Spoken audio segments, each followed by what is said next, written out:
think the first question was simply how do you see the development across the span that you have been in this area, this area of research?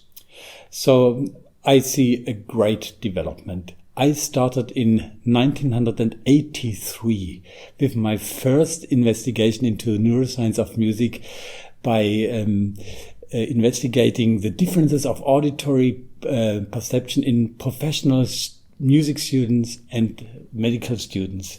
That was now more than 40 years ago.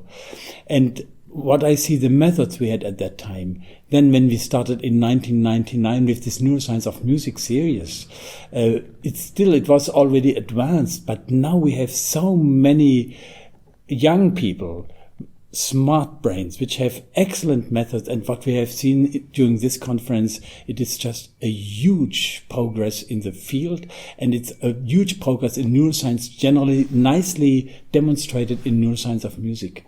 Yes, I agree. Yeah. So what has been the highlight of the conference for you? Oh, it's hard to say. There were so many. I think without any exception, all lectures were excellent. Many of the posters were really breathtaking. Very good work. Structure was very nice. So my highlight, this is for the personal thing. I think I was very much intrigued by the memory session we had this morning, and also by the methodology and by this, this phase amplitude coupling methods and all these kind of things. I'm a EEG person. I started to do EEG in 1978. And if you see what is now possible with this method, it's really and what we learned now from neuroscience, when I was young, when I was a student, it was always about brain activities. It's the left hemisphere, the right hemisphere, something like this. Very simple. Now we know it's no more brain activity, it's networks. And now it's the interaction between networks, which is so important to explain our life, our inner life in our brain. Yes. I'm amazed by all this detail where people can go so deep. So, for example, this phase amplitude coupling is a great example. I don't think we know what it means. We just know that it's heavily related to important things like memory. I mean, this is something which is always, some philosophers are very critical about the whole brain sciences, because it's true. We will not really, by being not soon at least, know what it means. But it's a very strong correlate. It co-varies with our perceptions. It's related to our perception, and this is fascinating.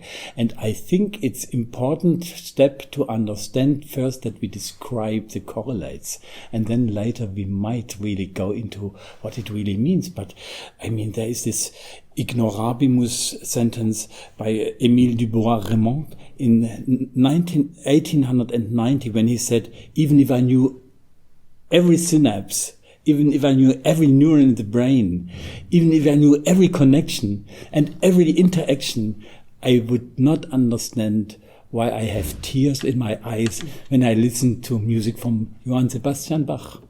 Exactly, yes.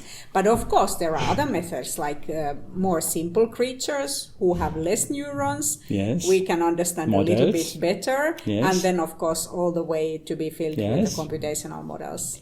I think we have a lot of possibilities. Yesterday I was at the poster of Anirudh Patel, who's just researching the vocal system of songbirds. And of course, it's a relatively simple, still quite complex system, but it can teach us a lot, and we can have a lot of modeling. I have to say, if I go to the brain and to the complexity of the brain, I'm not optimist for the next, let's say, 10, 20 years that we will make a major progress in explaining how our brain works. Because if you think of that each neuron, let's say only the cortex, in the average is linked to about 4,000 to 8,000 other neurons. And then if you see that each synapse has about 72 transmitter substances which can be modified in milliseconds way. And then if you think how this all will somehow work together and will be inhibited, activated, and so on, and even one neuron already is a highly complex computer.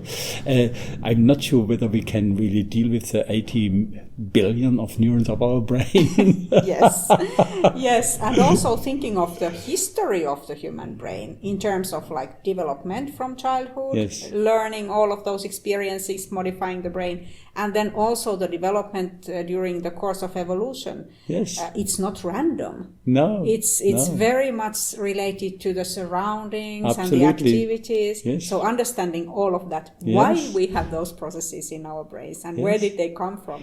Yeah, that's also a fascinating and very interesting point. And this brings me also to this, one of my questions, why do we have music and when did we start to have music? And I'm very much convinced that this is part of the human existence, it's part of our human nature. And it has emerged probably 500,000, 800,000 years ago. Yes. Yes. Communication with specifics, communication in the group binding, emotional contagion, emotional communication. This is all part of music. Yeah. And that might be the reason of all the positive effects that we see here. Some of them also slightly unspecific. So different types of musical activities helping people in many different ways. Right. So that might mean that it's written in our genes that we have to live in the world of music. Otherwise we are not well. That's exactly what I would underline. And I think it's so nice to see how many people now are interested to do research in this field.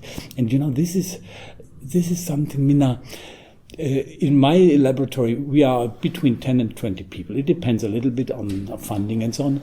And I have to say, they are all so motivated. I never had any crisis with any of this because they are all doing music. Yes. It's a topic of music, which gives us this energy, this stamina, the optimism. And this is wonderful to work in this field. Yes. I agree. Thank you so much for participating in this interview. Thank you so much, Minna.